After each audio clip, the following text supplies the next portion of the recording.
Hello everyone, welcome back to my channel future study. Guys, इस video में जो आपका हिंदी सब्जेक्ट है, हिंदी भाषा और संप्रेषण ECC में सब्जेक्ट आपका सेमेस्टर फर्स्ट एंड सेकंड, जिस भी स्टूडेंट का जिस सेमेस्टर में सब्जेक्ट है तो ये सभी के लिए वीडियो है। As well regular NCVF student, ठीक है। और आपके कोर्स ये लिखे सभी कोर्स के लिए वीडियो है, ठीक है। इसका जो इसमें ना इम्पोर्टेंट क्वेश्चन और आपको आंसर बताने जा रहे हैं, एक्सप्लेन करेंगे गाइस। तो पहले तो आपको क्वेश्चन समझना होगा जो पेपर में ना आपके क्वेश्चन किस टाइप से पूछे जा रहे हैं। इसमें हमने यूनिट सेकंड लिया है जो आपका है संप्रेषण के प्रकार। यूनिट सेकंड है जो आपका, उसके जो इम्पोर्टेंट क्वेश्चन लिए गए हैं। तो सबसे पहला क्वेश्चन आप देख सकते हैं, संप्रेषण किसे कहते हैं, संप्रेषण के विभिन्न प्रकार बताइए।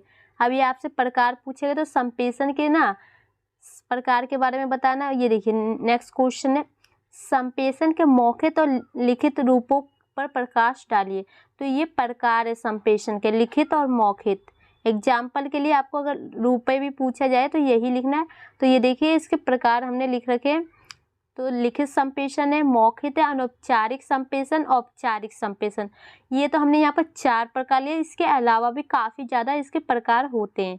तो आपको क्वेश्चन आएगा तो इनके बारे में आंसर लिखना है। अब इसके आंसर क्या लिखेंगे, पहले बताएंगे कि लिखित संप्रेषण क्या होता है, फिर इसके लाभ तथा हानियाँ बताएंगे, फिर मौखिक संप्रेषण क्या होता है, इसके लाभ और हानि, और फिर औपचारिक संप्रेषण क्या होता है, लाभ तथा हानियाँ, अनौपचारिक संप्रेषण के लाभ तथा हानियाँ। इस टाइप से आपको ना इसके क्वेश्चन का आंसर लिखना है। एक लॉन्ग आंसर लिखना होता है आपको पेपर में, क्योंकि एक क्वेश्चन आपका 15 नंबर का आता है। ये तो हुई बात। अगर आपके पास शॉर्ट क्वेश्चन आ जाए या अलग से क्वेश्चन आ जाए तो क्या करेंगे। तो ये देखिए आपके सामने ना इस टाइप से भी क्वेश्चन पूछे जा सकते हैं। औपचारिक संप्रेषण किसे कहते हैं, इसके लाभ तथा हानियाँ बताइए। अलग से भी आपका क्वेश्चन पूछा जा सकता है। तो ये वाला क्वेश्चन इनमें से आए ना तो ये बेटर है, क्योंकि इसमें आपको सिर्फ एक ही चीज़ के बारे में लिखना होगा और उसमें अनेक के बारे में। देखिए अनौपचारिक संप्रेषण किसे कहते हैं, इसके लाभ तथा हानियाँ बताइए। और ये क्वेश्चन आपका ये बनता है, लिखित संप्रेषण क्या है, इसके लाभ तथा हानियाँ बताइए। मौखिक संप्रेषण से आप क्या समझते हैं, इसके लाभ तथा हानियाँ बताइए। और एक नेक्स्ट क्वेश्चन आपका ये पूछा जा सकता है, लिखित संप्रेषण मौखिक संप्रेषण में अंतर स्पष्ट कीजिए। तो ये आपको दिखा यहाँ 6 क्वेश्चन दिखे। अगर ये 6 में से कोई सा भी आता है ना, आंसर आपको यही लिखना है जो हम इस वीडियो में बताने जा रहे हैं। आंसर तो आपको अगर लिखना चाहे ना तो क्वेश्चन नंबर फर्स्ट का जो आंसर है, इन्हीं का आंसर आपको सारे क्वेश्चन में लिखने होंगे। तो अगर एक क्वेश्चन आपने याद कर लिया तो इन सभी चारों क्वेश्चन के जो आंसर आपको याद हो जाएंगे, ठीक है। तो चलिएगा इस आंसर आपको बताते हैं। अगर आप वीडियो को कंप्लीट देखेंगे ना तो यूनिट सेकंड है ना जो आपका कंप्लीट हो जाएगा। तो वीडियो कंप्लीट देखिएगा, स्किप मत कीजिएगा। तो ये देखिए संप्रेषण की परिभाषा, सबसे पहले आपको ये पता होना चाहिए संप्रेषण की परिभाषा, ठीक है। तो यहाँ देखिए संप्रेषण के भिन्न भिन्न विद्वानों ने संप्रेषण की भिन्न भिन्न परिभाषाएं दी है, जिसमें से कुछ में तो हमने यहाँ पर ना ओनली एक परिभाषा को लिया है। काफ़ी ज़्यादा इसके अलावा भी, क्योंकि आप पेपर में 1 से 2 लिख सकते हैं, ठीक है। तो ये राइटर है तो इसके अनुसार ये देखिए इन संप्रेषण की परिभाषा, संप्रेषण 2 अथवा 2 से अधिक व्यक्तियों के माध्यम तथ्यों, विचारों, संपत्तियों, अहम भावनाओं का विनिमय है। मतलब जो संप्रेषण होता है ना, 2 या 2 से अधिक व्यक्तियों में आपस में बातचीत अपने द्वारा किए गए को संप्रेषण कहते हैं। ये इसकी परिभाषा हो गई। अब इसके प्रकार देखिए, संप्रेषण के प्रकार पूछे, रूप पूछे, यही लिखना है। संप्रेषण के प्रकार, संप्रेषण के कितने प्रकार होते हैं, तो यहाँ पर हमने 4 प्रकार लिए। इसके अलावा भी और प्रकार होते हैं, पहले ही बता रहे हैं। मौखिक, लिखित, औपचारिक, अनौपचारिक। अब ये देखिए मौखिक संप्रेषण क्या होता है, इसके लाभ तथा हानि बताना है। फिर बाकी एक एक करके सबके बारे में बताएंगे। आपको समझ आ गया कि क्वेश्चन किस टाइप से बन सकते हैं पेपर में। तो गाइस आपको मौखिक संप्रेषण के बारे में लिखना होगा कि ये होता क्या है। तो इसमें देखिए जो मौखिक संप्रेषण होता है ना, ये आपको आमने सामने भी इसको किया जा सकता है। जैसे आपके फ्रेंड के साथ आप आमने सामने के संप्रेषण कर सकते हो, उसे मौखिक कहते हैं। ये पहला प्रकार है इसका। और इसका दूसरा प्रकार ये है कि अगर आप आमने सामने नहीं भी है ना, फिर भी इसे कर सकते हैं। एग्जाम्पल के लिए देख सकते हैं, जो टेलीफोन, मोबाइल जैसे उपकरणों का प्रयोग करता है, इनके द्वारा नो संप्रेषण कर सकते हैं। दूसरी पद्धति है, पहली में आमने सामने कर सकते हैं, अपने फैमिली से कर सकते हैं। अगर आप यहाँ से कहीं गांव में या फिर अपने फ्रेंड को मौखिक संप्रेषण के जरिए आप करना चाहते हैं तो कर सकते हैं। तो ये होता है मौखिक संप्रेषण, ठीक है। तो ये आपको समझ आ गया, इसी टाइप से आपको लिखना है। अब इसके जो लाभ क्या क्या होते हैं, इसके बेनिफिट क्या है, तो ये देखिए। अधिक प्रभावशाली, मौखिक संप्रेषण अधिक प्रभावशाली होता है क्योंकि मौखिक संदेश श्रोता पर तत्काल प्रभाव डालता है। जो श्रोता होता है ना, जिसे हम बताते हैं, जैसे आपने कुछ बोला, आपके फ्रेंड को समझ आ गया, तो वो हो गया मौखिक संप्रेषण, फर्स्ट पॉइंट के लाभ, ठीक है। सेकंड पॉइंट देखिए, संदेश का निवारण। मौखिक संप्रेषण का यह गुण है कि वो संदेश के बारे में संदेश प्रापक को यदि कोई संदेह हो तो उसको तुरंत ही दूर किया जा सकता है। एक इसका दूसरा लाभ ये है, अगर आपने कुछ बोला, आपके फ्रेंड को समझ नहीं आया, तो वो तुरंत उसे पूछ सकता है, तो आप उसे फिर से तुरंत बता सकते हैं, ठीक है। तो ये हो गया दूसरा पॉइंट। तीसरा पॉइंट देखिए, प्रतिक्रिया का ज्ञान। संदेश देने का प्रेषक प्रापक की प्रतिक्रिया को तत्काल जान सकता है।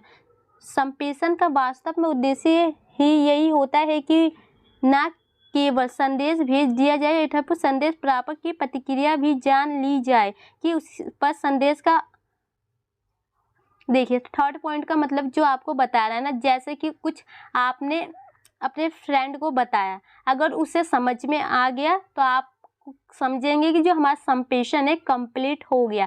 अगर उसे समझ में नहीं आया, अगर उसने उसके रिस्पॉन्स में कोई जवाब नहीं दिया ना, तो आप समझेंगे उसे कुछ समझ में नहीं आया, तो संप्रेषण अधूरा रह गया। तो यही है प्रतिक्रिया जो आपको तुरंत प्राप्त हो जाता है, जिसे कहते हैं फीडबैक। जैसे मैंने कुछ बताया, अगर आपके समझ में आ गया तो हाँ, संप्रेषण कंप्लीट है। अगर आपने उसके रिप्लाई में दे दिया कि वीडियो अच्छी है, नहीं अच्छी है, जैसे भी आपने, ठीक है। तो 4 पॉइंट देखिए, इसमें 4 पॉइंट में आपका ये है ना कि जो संप्रेषण होता है ना, ये तुरंत जल्दी से हो जाता है। जो प्रापक होते हैं, श्रोता होता है, उसके पास जल्दी से ये पहुंचा जा सकता है, तुरंत हो जाता है संप्रेषण इसमें। और जो 5 पॉइंट का मतलब ये है, जो इस संप्रेषण का मतलब ये है ना कि जो इसमें अगर कोई भी लोचा हो, कुछ भी गड़बड़ी हो ना, अगर कुछ भी समझ नहीं आता, उसे तुरंत सुधारा जा सकता है, ठीक है। अगर किसी फ्रेंड को आप कुछ समझा रहे हो, उसे समझ नहीं आ रहा, तो उसे तुरंत सुधार के दोबारा से अच्छे तरीके से समझाने की कोशिश कर सकते हैं। तो ये तो हो गए इसके लाभ। अब इसके जो हानि है, ये क्या क्या है, तो देखिए। जो इसकी हानि में ना, फर्स्ट पॉइंट में ये लिख सकते हैं, जो इसकी सबसे बड़ी कमजोरी क्या है, तो ये लिखित संप्रेषण प्रारंभ नहीं है। मतलब कि जो मौखिक है, इसे लिखित व्यक्ति में नहीं दिया जा सकता, इसे लिखा नहीं जा सकता, ठीक है। पहला तो पॉइंट ये लिखेंगे कि इसे लिखा नहीं जा सकता, ठीक है। और दूसरा पॉइंट ये देखिए, जो मौखिक संप्रेषण के दोष में ना, आपका फर्स्ट पॉइंट ये बनता है ना कि जो इसमें एक नुकसान इसकी ये कि अगर आपने कुछ भी चीज़ अपने मुंह से बोला, लेकिन उसका ना आपके पास कोई भी प्रूफ नहीं है। अगर मान लीजिए आपने कल किसी को अभी 10,000 रुपये दिए अपने हाथों हाथ मुंह से बोल के, अगर उसको कहीं प्राप्त करना हो ना, तो उसका कोई लिखित प्रूफ तो आपके पास होगा नहीं, कैश में देंगे तो ना ही उसके ऊपर कोई कार्रवाई की जा सकती है। अगर आपने मुंह से कोई भी बात कह दी है तो उसके कोई सबूत नहीं होता है। तो ये सबसे बड़े इसके नुकसान है, ठीक है। तो फर्स्ट पॉइंट समझ में आ ही गया होगा। भावी संदर्भ नहीं, मौखिक संप्रेषण को भविष्य के लिए संदर्भ के रूप में नहीं रखा जा सकता। और जो मौखिक संप्रेषण है, इसे भविष्य के लिए नहीं बचा के रखा जा सकता। जैसे आपने आज किसी से कुछ बोला, तो उसे आने वाले समय में ना आपको नहीं उसका पता चलेगा कि तुम 1 साल पहले आपने उसे क्या बात की थी और क्या नहीं। अगर वही लिखित संप्रेषण होगा तो आपके पास प्रूफ होगा, लिखा हुआ होगा, ठीक है। तो ये तो हो गया, ठीक है। अधिकारी के परिवर्तन हो जाने पर लिखित संप्रेषण के अभाव में यह अवसर नहीं कि अधूरा कार्य वैसे ही पूरा हो जाए जैसे कि पहला अधिकारी चाहता था, ठीक है। यही मतलब है जो हमने बताया। अब थर्ड पॉइंट देखिए, संदेश की लंबाई। लंबे संदेश की दशा में यह विधि उपयुक्त नहीं है, और विशेषकर जब यह संदेश अनेक व्यक्तियों को दिया जाना हो तो उनके संदेश की समस्त बातें एक ही रूप में याद करना कठिन होता है।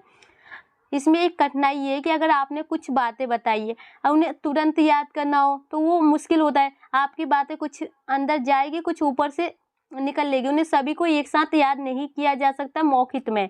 अगर वही लिखित में रहेगा तो अगर आपने एक लेटर लिखा किसी को भी, तो वो एक एक वर्ड को अच्छे से समझ के उसे पढ़ के समझ सकता है, उसे संभाल के रख भी सकता है। ठीक है, तो ये आपको हानियाँ पता चल गई और इसके लाभ पता चल गई। अब लिखित संप्रेषण के क्या होते हैं, इसके लाभ तथा हानियाँ जाने। लिखित संप्रेषण शास्त्रीय ऐसे संप्रेषण से है जो कि लिखित में है। ज़्यादातर दशाओं में यह औपचारिक संप्रेषण होता है। संगठन के कुशल संचालन के लिए जरूरी है कि उसमें रिपोर्टें, नीतियाँ, कार्यविधि, योजनाएं, समझौते, स्मरण पत्र आदि लिख कर तैयार किए जाए, जिससे इसका रिकॉर्ड रखा जा सकता है तथा संबंध व्यक्ति पर अपने अपने दायित्व के अनुसार उचित कार्रवाई कर सकते हैं। तो लिखित संप्रेषण का मतलब यही है कि जो कुछ भी आप एक तो ये औपचारिक होता है, ये पता होना चाहिए, एक अनौपचारिक एक औपचारिक। तो जो मौखिक आता है अनौपचारिक में, ये औपचारिक में आता है। ठीक है, और इसमें ना जो आपके रिपोर्ट होते हैं, नीतियाँ होती है, कार्रवाई होती है, आप ऑफिस में जाते हैं, आप देखते हैं जो भी कुछ डेटा होता है आपका जब संभाल के रखे रहते हैं कंप्यूटर में, फाइल में, तो वो सब लिखित संप्रेषण होते हैं। ठीक है, और इसे ना भविष्य के साथ देखा भी जा सकता है, कभी भी आप इसे खोल के देख सकते हैं पीछे वाले पन्ने में क्या लिखा था क्या नहीं। इसके बेनिफिट में ये अभी आएगा, देखिएगा। तो ये हो गया, आपको ये पता चल गया। अब इसके लाभ देखिए। इसमें ना एक लाभ, इसका लाभ ये है कि जो इसमें प्रत्यक्ष आमने सामने का संबंध नहीं होता है। देखिए, लिखित संप्रेषण में पक्षों का प्रत्यक्ष संबंध अनावश्यक होता है। दूसरे शब्दों में संदेश प्राप्त की व्यक्तिगत उपस्थिति की अनावश्यकता नहीं होती। इसमें ना कि आमने सामने की कोई ज़रूरत नहीं होती। अगर आपने किसी को पत्र लिख के भेज दिया, वो उसे देख के पढ़ सकता है और समझ सकता है। इसमें आमने सामने की कोई भी ज़रूरत नहीं होती कि नहीं कि आपको सामने होगा जब भी उसे समझ आएगा। ठीक है, अब भावी संदेश संदर्भ। लिखित में आ जाने के कारण संदेश स्थायी रूप से गहन कर लेते हैं। भविष्य में इसे कभी भी इसके संदर्भ के लिए निकाल कर देखा जा सकता है, तो कभी भी इसे देख सकते हैं लॉन्ग टाइम तक। ठीक है, भविष्य में। स्पष्टता, संदेश के लिपिबद्ध हो जाने से उसमें स्पष्टता आ जाती है, और जो उसे लिखा जाता है ना, तो एक अच्छे से तरीके से लिखा जाता है। जितने अच्छे हम जैसे बोलते हैं ना, तो उसमें हम कुछ भी बोल सकते हैं, लेकिन जब लिखते हैं ना, तो सोच समझ कर एक एक वर्ड को अच्छे से लिख सकते हैं। ठीक है, सोचने का समय, इसमें सोचने का समय भी लगता है। लिखित संप्रेषण में संदेशों के संप्रेषण के पूर्व प्रेषक को सोचने से नए अहम समझने का पर्याप्त समय मिल जाता है, जिससे संदेश सदा प्रभावित तैयार होता है। मतलब एक अच्छा संदेश प्राप्त होता है कि जो सूचना को पढ़ रहा है ना, उसे सोचने समझने का समय मिल जाता है कि वो बंदे ने आखिर हमें बताया क्या है, क्या समझाना चाह रहे हैं। ठीक है, अब इसके दोष देखिए। गोपनीयता का अभाव, लिखित संप्रेषण में गोपनीयता समाप्त हो जाती है, क्योंकि संदेश को लिपिबद्ध करने के लिए यह अनेक हाथों से गुजरता है। मतलब कि कोई भी लेटर या कुछ भी, आप कुछ भी किसी संदेश भेजना चाहते हैं, तो एक व्यक्ति से होकर दूसरे व्यक्ति तक जाता है, तो उसे वो देखते रहते हैं, तो उसमें जो गोपनीयता होती है ना, वो सुरक्षा खत्म हो जाती है उसके। ठीक है, और इसमें ना जो देरी भी होती है, देखिए सेकंड पॉइंट में आपका संदेश के लिखने, टाइपिंग होने और उसके प्रेषक होने में अनावश्यक रूप से बहुत देरी होती है। मतलब उसको तैयार करने, लिखने में, उसको पैक करने में काफ़ी समय लगता है। इसमें प्रतिक्रिया का ज्ञान नहीं, लिखित संप्रेषण में संप्रेषण प्रापक की प्रतिक्रिया का ज्ञान नहीं होता है कि उसने संदेश को किस प्रकार से समझा है। मतलब कि वो जो लिखित संप्रेषण होता है उसका कोई भी जवाब नहीं आता है कि उसे समझ भी आया है या नहीं, उसका कोई भी प्रतिक्रिया, फीडबैक नहीं मिलती है। तो ये समझ में आ गया इसके लाभ तथा हानियाँ। अब ये देखिए औपचारिक संप्रेषण क्या होते हैं। जब संदेश के प्रेषक और प्रापक के बीच औपचारिक संबंध होता है तो संप्रेषण औपचारिक रूप में होता है। इस प्रकार के संप्रेषण में संदेश अपने अधीनस्थ कर्मचारियों को दिया जाता है। यदि कोई कर्मचारी कोई सुझाव या शिकायत अधिकारी को देना चाहता है तो उसका अपने अधिकारी को, और इसका आगे का पॉइंट नहीं है, मतलब वही रिपोर्ट देना होता है गाइस। इसमें वही है कि एक औपचारिक होता है, इसमें किसी को भी कोई भी प्रॉब्लम है ना, तो अपने कर्मचारियों को तो अपने मालिक से संपर्क करता है। ठीक है, औपचारिक संप्रेषण की विशेषता है, ये देखिए। पहले तो ये पॉइंट टू पॉइंट इसकी विशेषता देख लीजिए। ज़्यादातर दशाओं में औपचारिक संप्रेषण लिख कर दिया जाता है। तो ये लिखित संप्रेषण के अकॉर्डिंग आप इसे समझ सकते हैं, ठीक है। जो लिखित संप्रेषण में बताया ना, तो वही इसमें भी आएगा। इस संप्रेषण के द्वारा केवल अधिकृत तथा सोचे समझे सूचनाओं का आदान प्रदान किया जाता है। ओके, सामान्य इस संप्रेषण की विषय सामग्री पद्धति श्रृंखला सभी पहले से तैयार होती है। ये भी आपको समझ में आ गया होगा अच्छे से। अब इसके लाभ देखते हैं। उचित व प्रभावशाली संप्रेषण की इस पद्धति में आदेश की एकता को कायम रखा जाता है और भिन्न भिन्न आदेशों व निर्देशों में तालमेल बैठाया जा सकता है। साथ ही इस पद्धति में संदेश की भाषा, व्याख्या तथा समयायिकता को कर्मचारी या अधिकारियों की समझ तथा व्यक्ति की जरूरत के अनुसार ढाला जा सकता है, ठीक है। और नेक्स्ट पॉइंट देखिए, निश्चित तथा अनियोजित संप्रेषण। औपचारिक संप्रेषण निश्चित सूचना मार्गों का अनुसरण करता है और अपने लक्ष्य को निश्चित रूप से प्राप्त करता है। इसकी प्रतिक्रिया का पहले से ही और सही अनुमान लगाया जा सकता है। मतलब इसके जो लाभ में बताना है लिखित में, ये इसको ना औपचारिक को लिखित में ले सकते हैं। जो गवर्नमेंट के जो काम होते हैं ना, उस टाइप से भी आप इसे ले सकते हैं। पत्र के माध्यम से जो भी संप्रेषण होता है उसे लिखित कहते हैं, औपचारिक कहते हैं, ठीक है। नियंत्रणीय संप्रेषण। इस संप्रेषण की दिशा, प्रकृति तथा गीत पर संस्था के प्रबंधकों का पूरा नियंत्रण होता है। साथ ही संप्रेषित इस संप्रेषण में दी गई सूचनाओं का गंभीरता से लेते हैं तथा क्योंकि इन्हें नकारा नहीं जा सकता, और ये ना नकारा नहीं जा सकता, इन्हें बहुत पॉजिटिव थिंकिंग से लेना होता है क्योंकि ये इम्पोर्टेंट होता है और ये जो आपको गवर्नमेंट के जो काम होते हैं उसके अकॉर्डिंग है ये। अब इसके दोष क्या क्या है तो ये देखिए।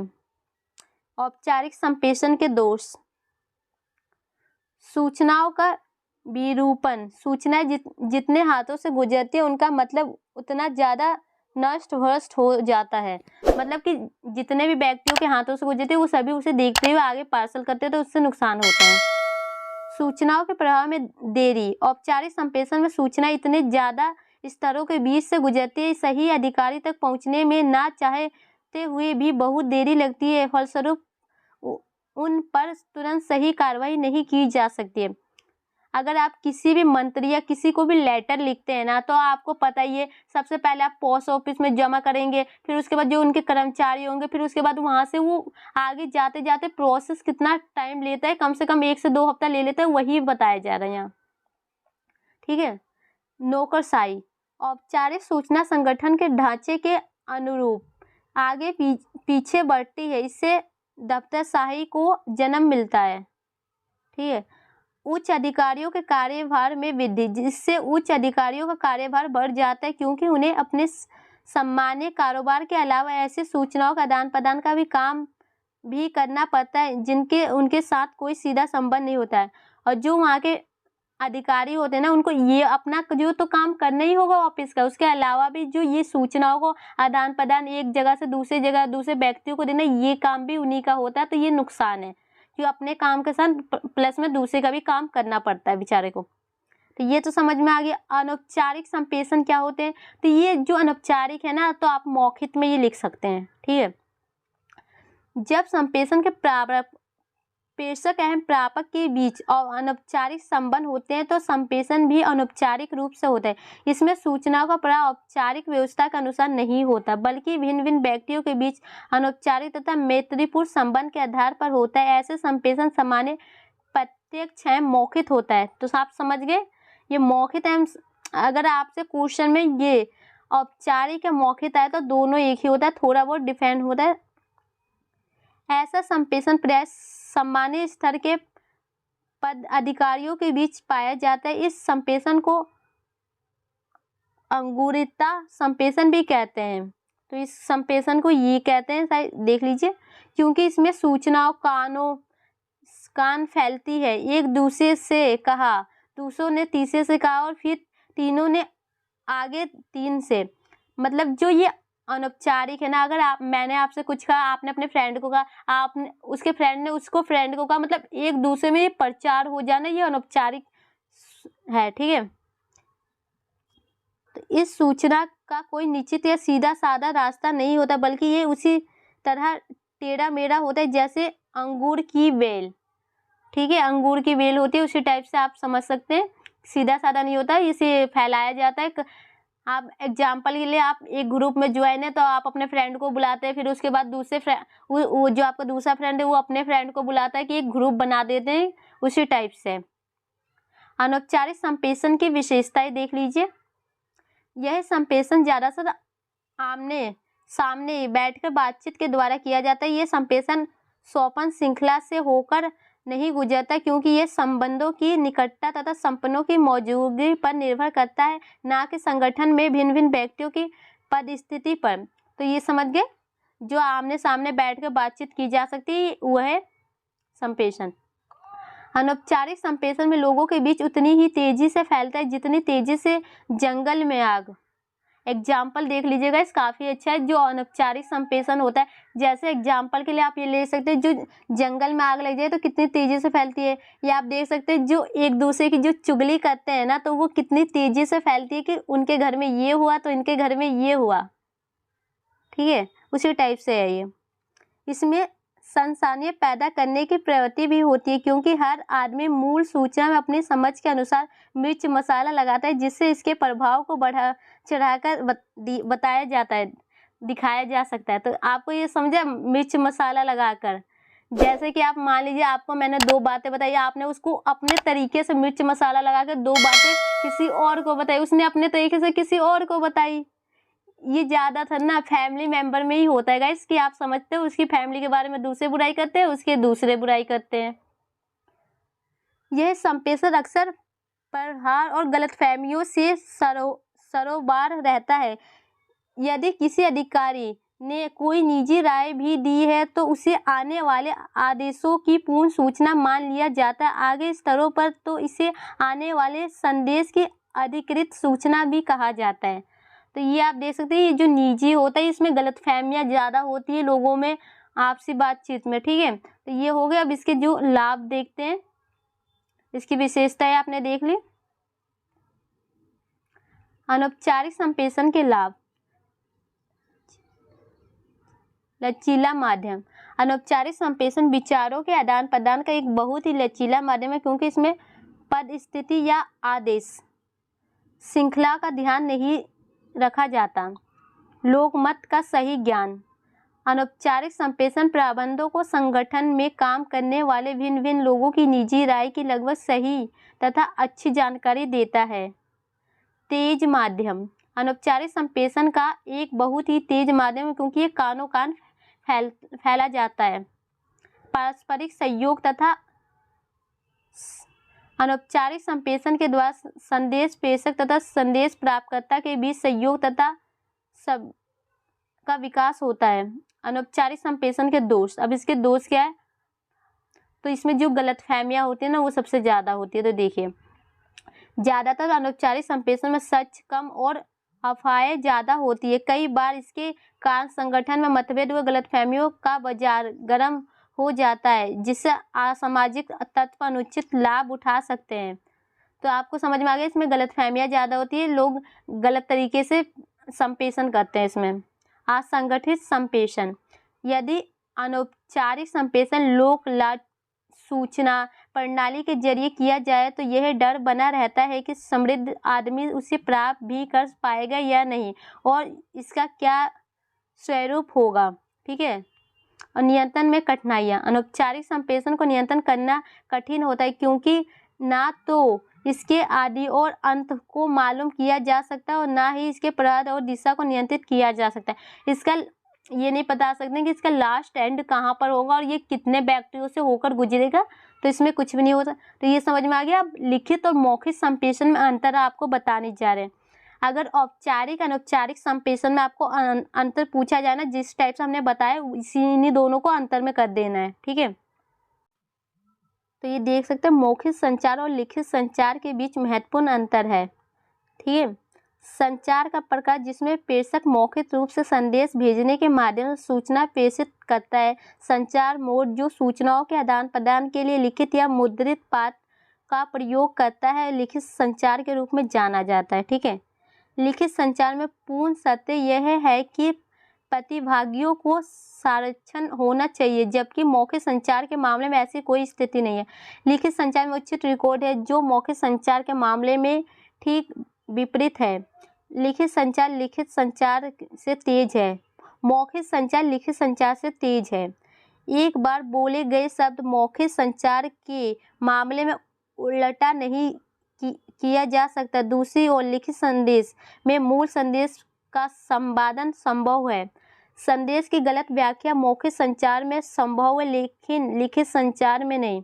मतलब कि जो मौखिक संचार होते हैं, जैसे मुझसे भी कितनी ज़्यादा मिस्टेक हो जा रही है इस वीडियो में, जब हम आपको मौखिक संप्रेषण के जरिए इसको पढ़ाने की कोशिश करें। अगर यही हमने लिखित संप्रेषण जैसे हमने ये वर्ड लिखा है तो इसमें कोई भी गलतफहमी आपको नहीं दिखाई दे रही है, क्योंकि इसमें ना हमने सोच समझ के हमने लिखा है। और बाकी इसमें जब हम बोल रहे हैं ना, कुछ वर्ड ऐसे होते हैं कि जो हमें समझ नहीं आते, तो कुछ गलतफहमियाँ से गलत हो जाते हैं। तो इसी टाइप से ये बताया गया है, आप अंतर लिख सकते हैं। जो भी हमने कुछ आपको बताया, इसमें से ना आपके क्वेश्चन आने के काफ़ी ज़्यादा चांस है। इसमें आपका यूनिट 2 कंप्लीट होता है। गाइस, इसमें एक क्वेश्चन और बनता है, शाब्दिक तथा अशाब्दिक संप्रेषण। तो जो शाब्दिक संप्रेषण वो होता है जो शब्दों द्वारा होता है, और अशाब्दिक संप्रेषण उसे कहते हैं जो इशारों के द्वारा किया जाता है। जैसे आँखों के, नाक, कान, हाथ पैर हिला के आप कुछ भी इशारा करके बताते हैं ना, तो ये क्वेश्चन भी आएगा ना, तो आप इसी टाइप से लिख सकते हैं जिस टाइप से हमने ये बताया। ठीक है, बस इनका ना जो टाइटल होता है ना, ये चेंज कर दिया जाता है, बाकी आंसर आपको वही लिखना होता है। तो वीडियो को शेयर जरूर कीजिएगा। इसमें आपको हमने यूनिट 2 कंप्लीट करा दिया। आने वाली वीडियो में आपको देखेंगे नेक्स्ट यूनिट कंप्लीट करा देंगे। और प्लेलिस्ट का लिंक आपको डिस्क्रिप्शन बॉक्स में दिया गया है गाइस, क्योंकि उसमें इंपॉर्टेंट क्वेश्चन, एग्जाम पैटर्न सब कुछ बताया गया, तो उसे जरूर देखिएगा उस वीडियो को एग्जाम से पहले। Thank you.